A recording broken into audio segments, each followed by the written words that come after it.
Alright guys, so as discussed, we're firstly going to start off with the time and sales, and essentially all that is it's just showing you the transactions with a timestamp, and that's why it's called the time and the sale, basically the sale of the transaction.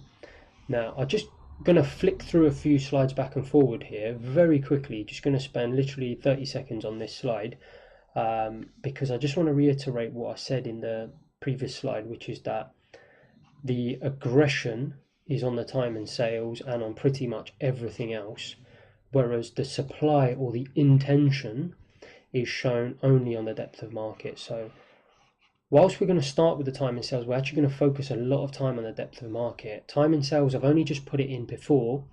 I was a bit undecided whether to start with the depth of market, come back to time and sales, but in theory the time and sales is the most purest form of data, coming from the exchange. So I thought it's a good place to start, and then we can quickly move on to the depth of market.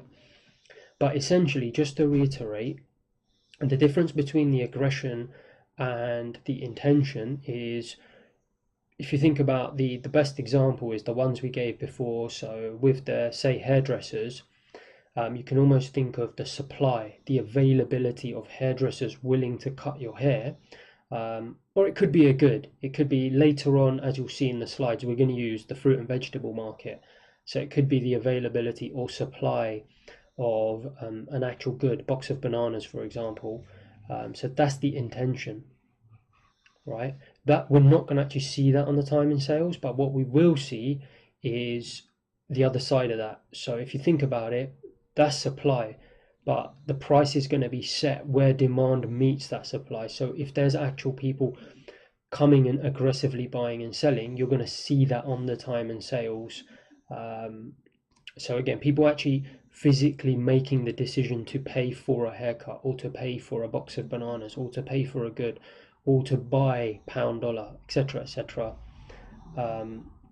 Now, it may seem a bit ridiculous that I'm using all these real life examples, but what you got to understand is, and I keep saying them because I don't hear anyone else saying it, is that there is no difference. So what we're going to do is we're just quickly going to flick forward so I can just show you that visibly, so you don't get too confused. So that's the intention, as I said, the bids and offers. So if you think about it, let's imagine there were 7 boxes of bananas available to sell, or there were 27 people willing to buy from you if you wanted to sell to them. They're not actually doing any buying or selling, guys. They're just sitting there. And we're going to go through this in depth with a real life example. So if you don't get it right now, don't worry. All you got to know is that's supply, and that's supply as well. And then this is the actual aggression, this column here. So you can see here 2 people lifted, 2 people bought, 8 people sold here at this price. So this is what the time and sales is showing us. The buying and selling actually going on, and then the price. So like I said, guys, if you don't get this immediately, don't worry too much. We're going to go over it again and again and again. And don't forget, if you're in a professional trading environment, they're going to spend a significant amount of time showing you this again and again and again until you understand it. Because I know it's not easy to get it whilst you're watching this, me just waffle on. It's actually what I'm trying to do is just set the scene a little bit, and then in time when you go and do this yourself, and I'm going to show you how to do it, and you watch it, I promise you it's going to become like second nature, like the back of your hand.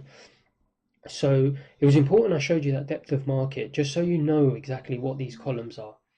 So what's actually happening is we called it the time and sale. So if it's pound dollar, they got to remember, guys, this is the futures market. Okay, so there's an exchange in between. Go back to module 1 if you need to refresh yourself about what the futures market is and how it actually differs ever so well, slightly, to the foreign exchange spot market. Obviously in the spot market you've got a similar function, but there's no exchange in between. It's all done over the counter, essentially 90% of it. So if, go back and revisit that, but for now what we're doing is we're using the futures market as a proxy for the spot market, because that's the best proxy available in the world, and it's what professional firms are doing. So that's why we use this. So I want to say that as a caveat. but I won't worry about that too much at this stage. Just understand what is driving the price of a financial instrument and where you can see the supply and demand. So we called it the time and sales. There's the time element of the time and sales, timestamp. What time? 8:27 in the morning and the date.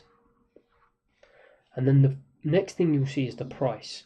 So this is each one of these is a transaction taking place, and in a moment I'm going to show you a real time and sales moving as the market is live. And the next thing you'll see is the volume. The volume is the aggression, guys. The aggression we talked about, those middle two columns. I'm going to show you that in a moment as well. And then it's the type. So was it a purchase or was it a sale? So here you can see an ask, there you can see a bid. Okay, so let's just look at one transaction on this slide before I bring in a live market example for you. So what do you see here at 8:20? Forget about all this stuff below it. Let's just forget about all that. Let's imagine it was just one you saw here. On the 25th of February at 8:27 in the morning, someone decided to come in, and what did they do? They bought, right? At 129.75. How much did they buy? Okay, they bought one contract. So what they've essentially done, if you think about it in terms of your retail platform, you see here market execution, that's aggression. There's another one called pending order, that's intention. So we're looking at just aggression here, you physically hitting the buy button. Would you agree when you use the pending order, you're waiting for someone to come to you? You're essentially the supply part of the equation. Here you're the demand. You're demanding it immediately, essentially. It's aggressive demand. So it's almost like you hitting buy. You click buy at the ask, and it's actually pound dollar.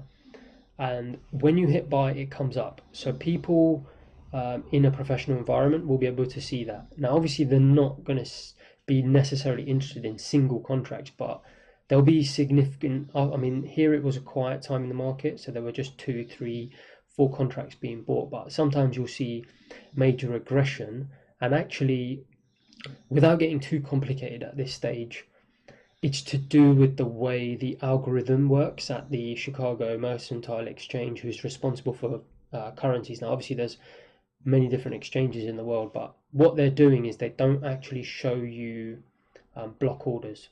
So even if this was one person, they'll split it out against people sitting on the bid and offer.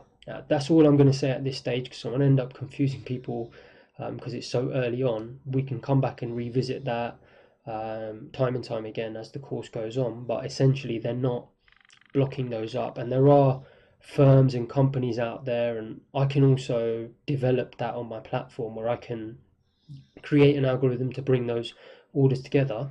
But for now, all you got to worry about is that on your retail platform, as we talked about, you're only seeing information 1 and information 2. This is information 3 and 4. So we haven't got on to 5 and 6. In fact, I labeled this, I believe I labeled it 5 and 6. Do apologize. But essentially, it's 2 pieces of extra information that you aren't seeing on your retail platform. Okay, so it's this aggression. So now let's go on and see a live example, and hopefully that will make more sense to you.